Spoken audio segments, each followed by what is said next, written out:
Everyone, please, good morning and welcome to the White House. I want to thank all of you for joining us here today to discuss an issue of great concern to me and to Barack, not just as president and as first lady, but as a mom and a dad. And that is the problem of bullying in our schools and in our communities. As parents, this issue really hits home for us. As parents, it breaks our hearts to think that any child feels afraid every day in the classroom or on the playground or even online.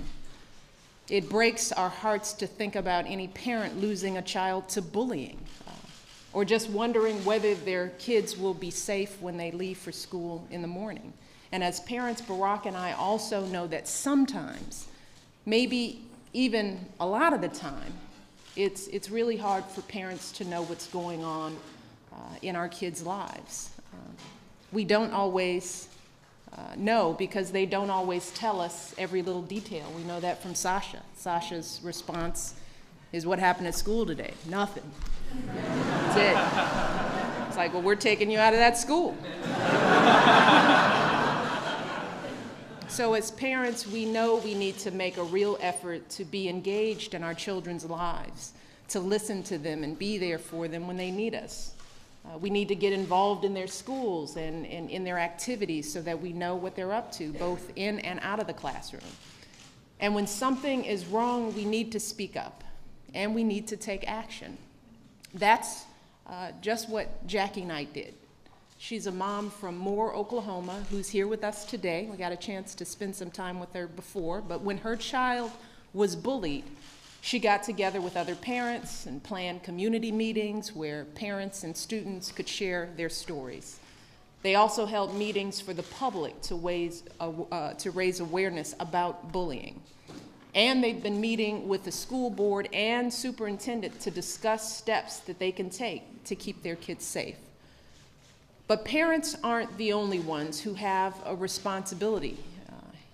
We all need to play a role as teachers, coaches, as faith leaders, elected officials, and anyone who's involved in our children's lives. And that doesn't just mean working to change our kids' behavior and recognize and reward kids who are already doing the right thing. And it means thinking about our own behavior as adults as well. We all know that when we as adults treat others with compassion and respect, when we take the time to listen and give each other the benefit of the doubt in our own adult lives, that sets an example for our children. It sends a message to our kids about how they treat others. So we all have a lot of work to do in this country on this issue. And I hope that all of you and everyone who is watching online will walk away from this day, from this conference, with new ideas and solutions that you can all take back to your own schools and your own communities. And I hope that all of us will step up and do our part to keep our kids safe and to give them everything they need to learn and grow and fulfill their dreams. So with that, it is my pleasure to introduce this guy here, my husband and our president, President Barack Obama.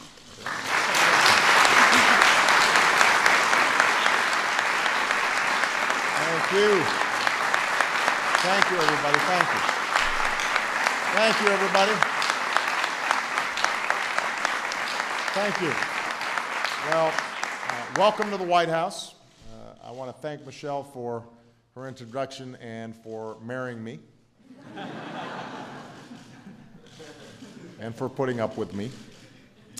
I want to reiterate what Michelle said.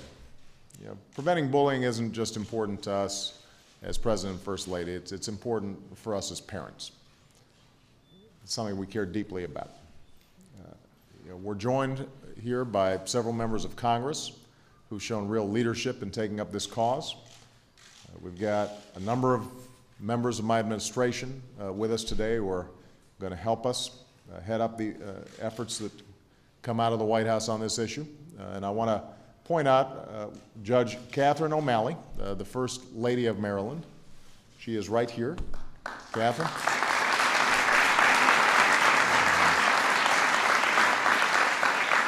thank you for being here. Thank you all for being here.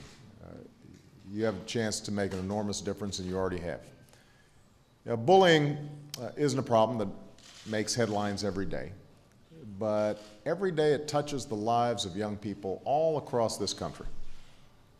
I want to thank all of you for participating in this conference, but more importantly, I want to thank you for being part of what's a growing movement, led by young people themselves, to put a stop to bullying, whether it takes place in school or it's taking place online. And that's why we're here today. If there's one goal of this conference, it's to dispel the myth that bullying is just a harmless rite of passage or an inevitable part of growing up. It's not. Bullying can have destructive consequences for our young people, and it's not something we have to accept.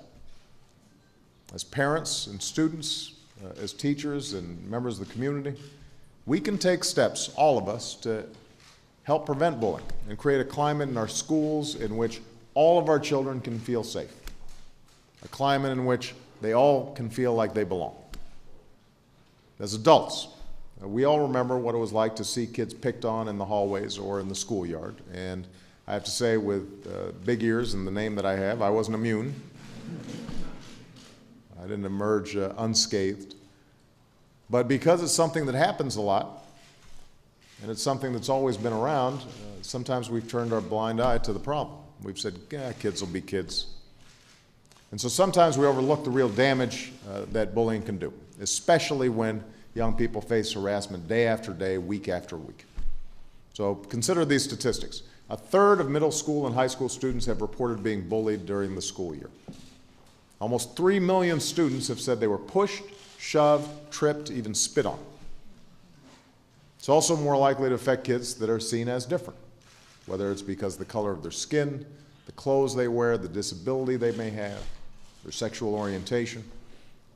And bullying has been shown to lead to absences and poor performance in the classroom, and that alone should give us pause, since no child should be afraid to go to school in this country.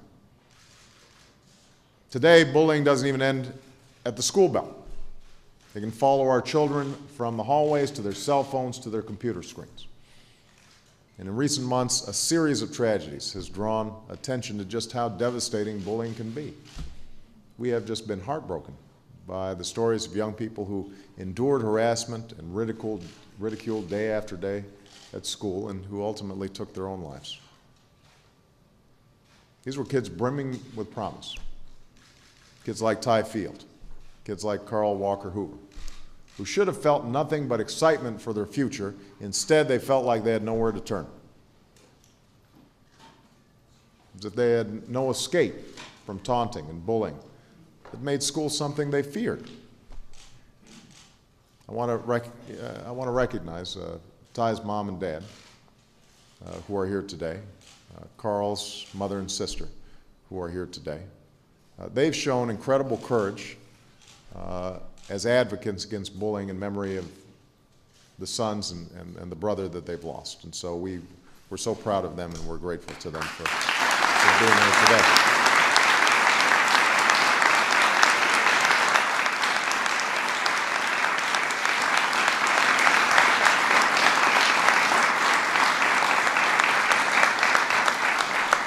No family should have to go through what these families have gone through. No child should feel that alone. We got to make sure our young people know that if they're in trouble, there are caring adults who can help, and young adults that can help. That even if they're having a tough time, they're going to get through it, and there's a whole world of possibility waiting for them. We also have to make sure we're doing everything we can so that no child is in that position in the first place. And this is a responsibility we all share. A responsibility we have to teach all children the golden rule. We should treat others the way we want to be treated. Now, the good news is people are stepping up and accepting responsibility. They're refusing to turn a blind eye to this problem. The PTA is launching a new campaign to get resources, information into the hands of parents. MTV is leading a new coalition to fight bullying online. They're launching a series of ads to talk about the damage that's done when kids are bullied for the color of their skin or their religion or being gay or just being who they are.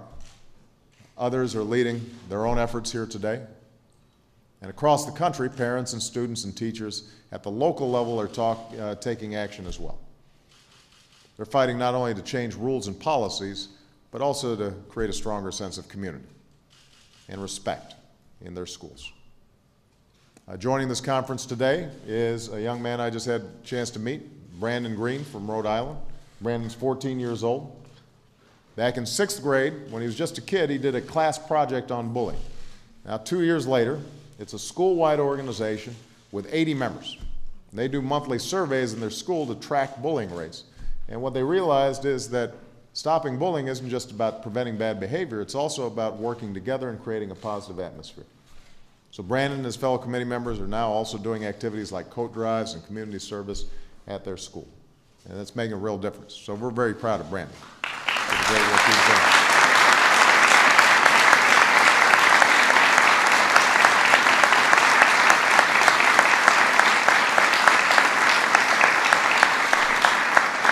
There's stories like this all across the country where young people and their schools have refused to accept the status quo. And I want you all to know that you have a partner in the White House. As the former head of Chicago's public schools, nobody understands this issue better than my education secretary, Arne Duncan. He's going to be working on it, along with our health secretary, Kathleen Sebelius. Arne's going to head up our administration's efforts, which began last year with the first of its kind summit on bullying.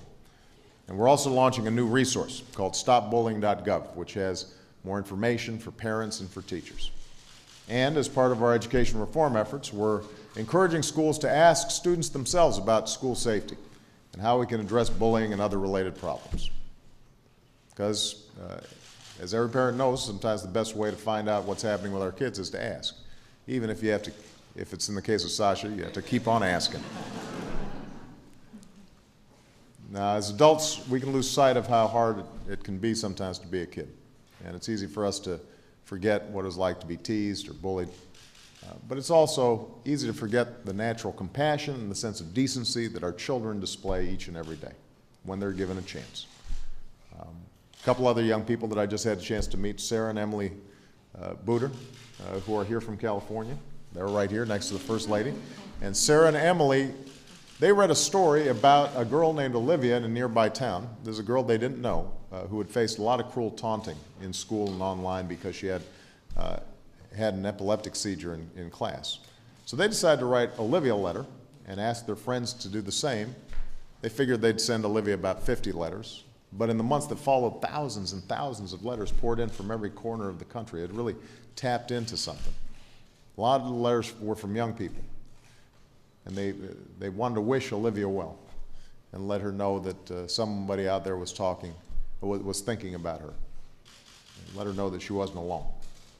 And because those children treated Olivia with that small measure of kindness, it helped Olivia see that there was light at the end of the tunnel. And the fact is, sometimes kids are going to make mistakes, sometimes they're going to make bad decisions. That's part of growing up. But it's our job to be there for them, to guide them, and to ensure that they can grow up in an environment that not only encourages their talents and intelligence, but also their sense of empathy and their regard for one another. And that's what ultimately this conference is all about. And that's why all the issues that we're talking about really matter. And that's how we're going to prevent bullying and create an environment where every single one of our children can thrive. So thank you for the good work that you're already doing, and I'm sure you're going to come up with some terrific ideas during the course of this conference. Thank you very much.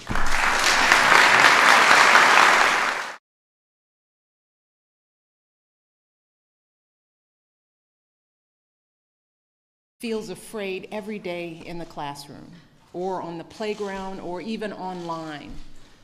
It breaks our hearts to think about any parent losing a child to bullying or just wondering whether their kids will be safe when they leave for school in the morning. Tell us every little detail. We know that from Sasha. Sasha's response is, what happened at school today? Nothing. That's it. It's like, well, we're taking you out of that school. So as parents, we know we need to make a real... Everyone, please, good morning and welcome to the White House. I want to thank all of you for joining us here today to discuss an issue of great concern to me and to Barack, not just as president and as first lady, but as a mom and a dad. And that is the problem of bullying in our schools and in our communities.